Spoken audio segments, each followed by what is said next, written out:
mudah-mudahan cepat ketemu evakuasi. Warga berupaya evakuasi korban longsor di kawasan Puncak Bogor, Jawa Barat. Kedua korban tersebut adalah pedagang asal Jogjogan, Puncak Bogor. Keduanya tewas tertimpa tanah longsor setinggi 20 meter. Dengan kondisi tertimbun tanah longsor, kedua korban berhasil dievakuasi warga beserta petugas setempat setelah reruntuhan tanah menimpa warungnya. Proses evakuasi dilakukan dengan cara manual dan dramatis. Kedua korban pun langsung dilarikan ke Rumah Sakit Umum Cisarua Bogor. Lokasi warung itu harus aman ya. Dan jangan ambil resiko dengan tempat yang berbahaya demi usaha, tapi jiwa kita terancam. PLT Bupati Bogor juga meminta agar seluruh petugas harus waspada akan cuaca hujan dan akan menata kembali pedagang yang ada di area tebingan. Dari Bogor, Jawa Barat, Wildan Hidayat, iNews melaporkan. Halo, selamat malam. Apa kabar pemirsa? Longsor yang menewaskan 2 warga tadi menjadi pembuka jumpa kita di iNews Prime. Setelah terbongkarnya beberapa transaksi mencurigakan di sejumlah lembaga negara, gaya hidup keluarga pejabat terus disorot masyarakat. Aksi pamer barang mewah di sosial media atau flexing yang dilakukan pejabat negara beserta keluarganya tampaknya menjadi tren baru. Saya Anisha Dasuki, inilah iNews Prime selengkapnya.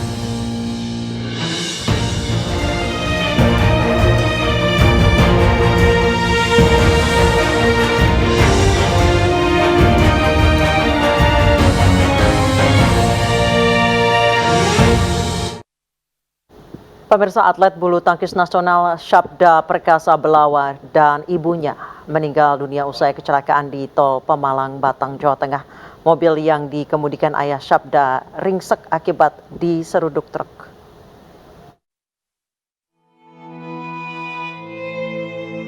Syabda Perkasa Belawa, atlet bulu tangkis muda nasional, dan ibunya Anik Sulistiowati meninggal dunia akibat mobil yang ditumpangi menabrak bagian belakang truk. Kecelakaan terjadi di Jalan Tol Pemalang Batang, kilometer 315A arah Jakarta ke Semarang. Sementara ayah Syabda, Muanis, dan kedua saudaranya luka-luka.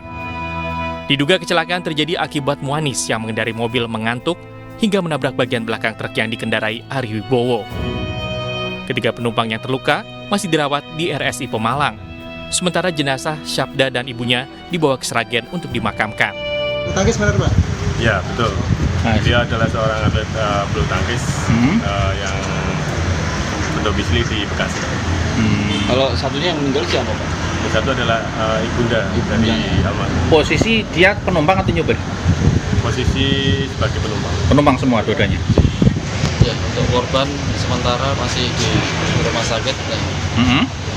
Persiapan untuk diberangkatkan ke rumah duka. Ya. Ini masih persiapan untuk yang sakit juga masih di sini juga, luka ringan. Berarti yang meninggal 2 itu? Ya, untuk yang meninggal 2 diberangkatkan ke mana itu? Ke rumah duka. Solo atau yang Jakarta? Ke mana tadi? Sragen. Sampai Senin siang, polisi dan pihak Jasara Harja masih melakukan pendataan atas kecelakaan ini. Dari Pemalang, Jawa Tengah, Suryono Soekarno, iNews melaporkan.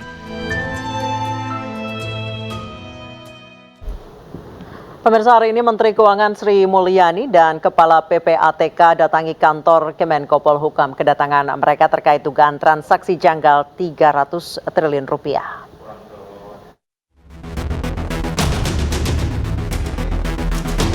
Menteri Keuangan Sri Mulyani mendatangi kantor Kemenko Polhukam dengan membawa tas hitam dan beberapa dokumen siang tadi.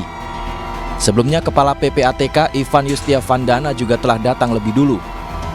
Kedatangan Menteri Keuangan dan Kepala PPATK ini kemungkinan berhubungan dengan dugaan transaksi janggal 300 triliun rupiah yang ditemukan Pusat Pelaporan dan Analisis Transaksi Keuangan di Kementerian Keuangan. Menko Polhukam Mahfud MD mempertanyakan mengenai transaksi tersebut yang dicurigai sebagai tindakan pencucian uang. Mirisnya, pegawai Kementerian Keuangan dituding terlibat dalam transaksi janggal tersebut. Transaksi ini melibatkan lebih dari 467 pegawai Kemenkeu. Disebutkan ada sejak 2009 hingga 2023 yang berasal dari 160 laporan dari PPATK. Kedatangan Sri Mulyani ini sebagai bentuk tindak lanjutnya setelah mendengar informasi transaksi janggal 300 triliun rupiah. Jadi informasi 300 triliun sampai siang hari ini saya tidak bisa menjelaskan karena saya belum melihat angkanya, datanya, sumbernya, transaksi apa saja yang dihitung, siapa yang terlibat. Itu ya. Nanti kita tindak lanjuti. Tim iNews melaporkan. Pemirsa, setelah terbongkarnya beberapa transaksi mencurigakan di sejumlah lembaga negara, gaya hidup keluarga pejabat terus disorot masyarakat. Sejumlah sanksi telah disiapkan pemerintah bagi pejabat negara yang kedapatan pamer harta kekayaan.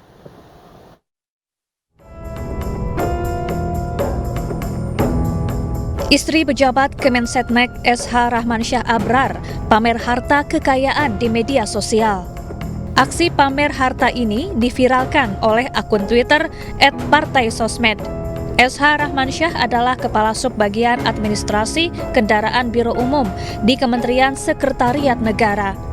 Hal ini mengundang pertanyaan warganet, terlebih gaji ASN golongan 3C hanya berkisar antara 2 hingga 4 juta rupiah.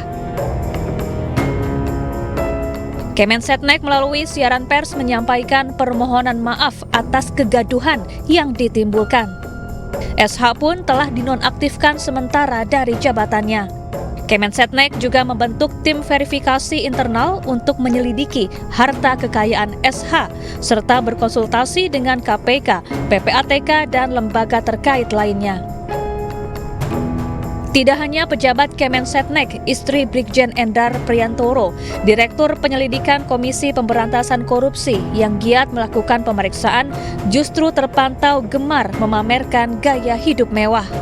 Melalui video yang dibagikan di TikTok, terungkap kekayaan yang dimiliki salah satu pejabat lembaga rasuah tersebut.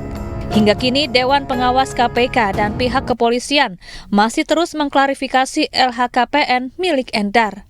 Klarifikasi ini dilakukan untuk mengecek ada atau tidaknya pelanggaran kode etik. Aksi pamer harta kekayaan juga dilakukan istri Sekretaris Daerah Provinsi Riau, SF Haryanto. Dalam foto-foto yang beredar di media sosial terungkap kekayaan milik keluarga ini. Bahkan dari foto tersebut, Haryanto sekeluarga terpantau sering berlibur ke luar negeri. Namun Sekda dan keluarga membantah memiliki hidup mewah. Bahkan ia mengaku barang-barang yang dipamerkan adalah palsu. Sebelumnya, aksi pamer kekayaan juga dilakukan anak Kepala Bea Cukai Makassar, Andi Pramono. Anak Andi kedapatan belanja pakaian yang mencapai puluhan juta rupiah dan ditunjukkan di media sosial. Tidak hanya itu, sejumlah unggahan yang menunjukkan gaya hidup mewah keluarga juga beredar di media sosial. Kementerian Keuangan dan KPK akhirnya memanggil Andi untuk diperiksa terkait kepemilikan harta tak wajar yang mencapai 13 miliar rupiah. Pemerintah sebenarnya telah mengingatkan para pejabat negara untuk tidak pamer harta kekayaan. Hal ini untuk mencegah timbulnya keresahan di masyarakat. Pasalnya, gaji pejabat berasal dari pajak yang dibayarkan masyarakat. Tim Liputan iNews melaporkan. Pemirsa, maraknya aksi pamer barang mewah di sosial media atau flexing yang dilakukan pejabat negara beserta keluarganya tampaknya menjadi tren baru. Apa yang melatar belakanginya? Kita akan berbincang langsung dengan Yenti Ganarsi, pakar hukum tindak pidana pencucian uang. Selamat malam, Bu Yenti.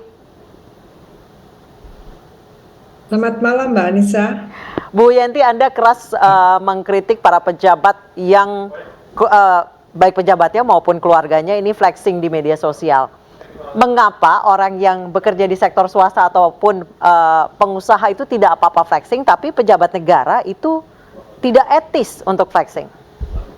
Iya, pertama yang mengkritik bukan saya ya, dari media ya, saya hanya menanggapi.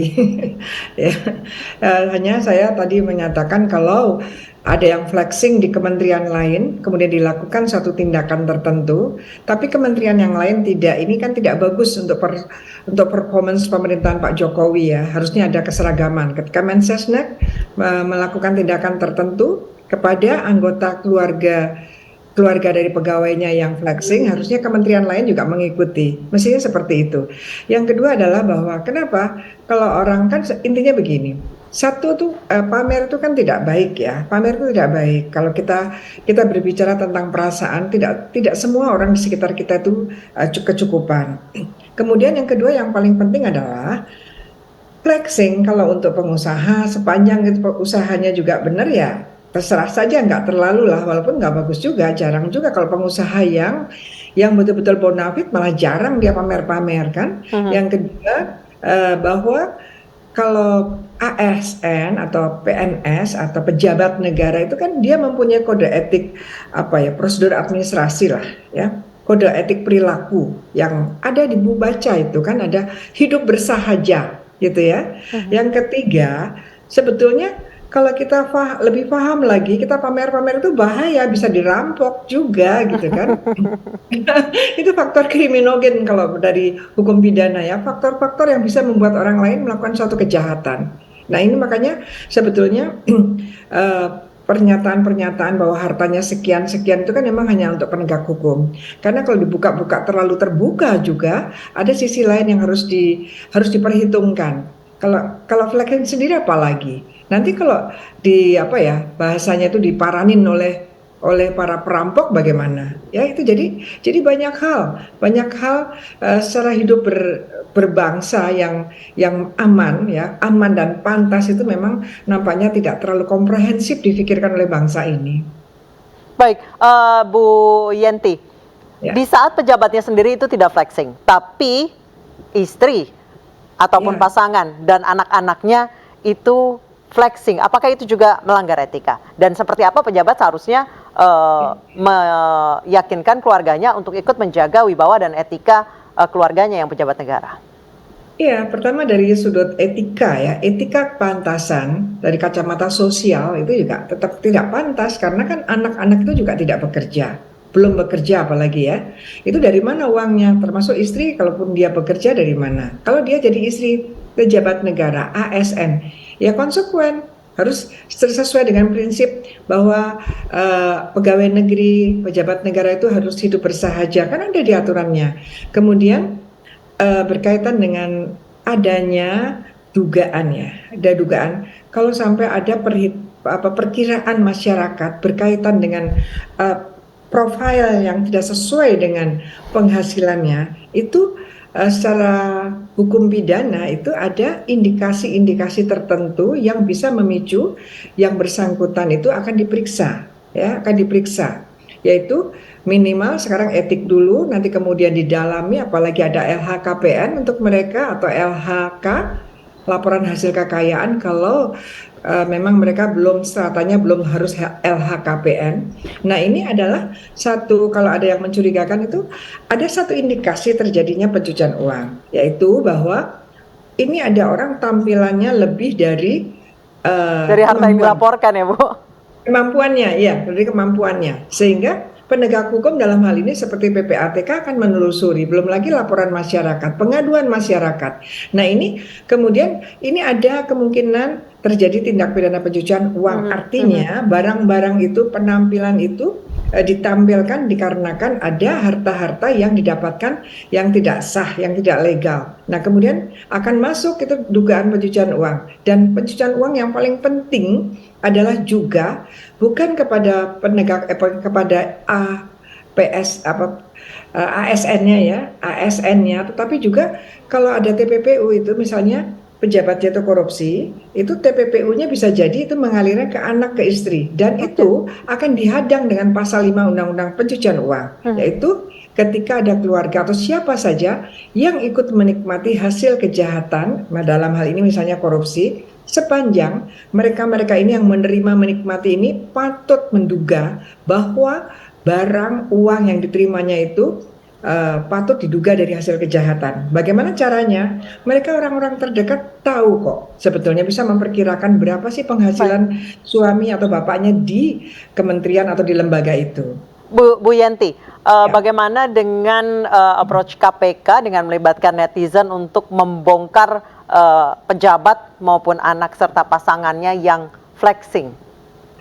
Iya, kalaupun tidak diminta pun pasti netizen sudah duluan, nggak usah diminta, netizen sudah duluan. Yang membuat KPK terbuka seperti ini kan adalah netizennya, bukan KPK-nya. Ini bukan inisiatif KPK pada awalnya.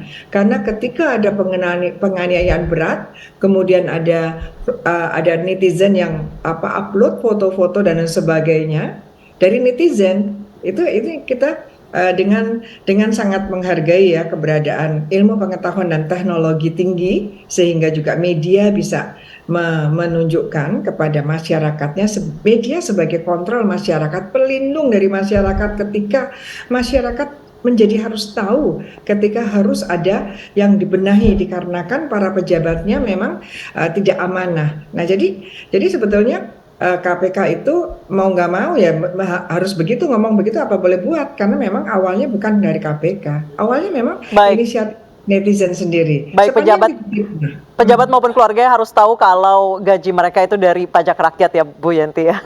Itu sangat ya, masyarakat itu kita ini ya, walaupun kalau nanti SPT kita tidak, tapi bukan berarti kita tidak dipajaki ya kan, kita hanya gaji saja kan, tapi yang lain langsung dipotong pajak. Kita naik mobil ada pajaknya, di jalan raya ada pajaknya, ke restoran kena pajak, jadi apa gitu ya. Baik. Mungkin udara aja yang belum ya, menghirup udara. Oke, baik, terima kasih Ibu Yenti telah bergabung bersama kami di News Prime. Selamat beristirahat Ibu Yenti. Pemirsa, tuntut aktivitas tambang di Konawe dihentikan, aksi unjuk rasa mahasiswa berakhir ricuh. Informasi selengkapnya usai jeda.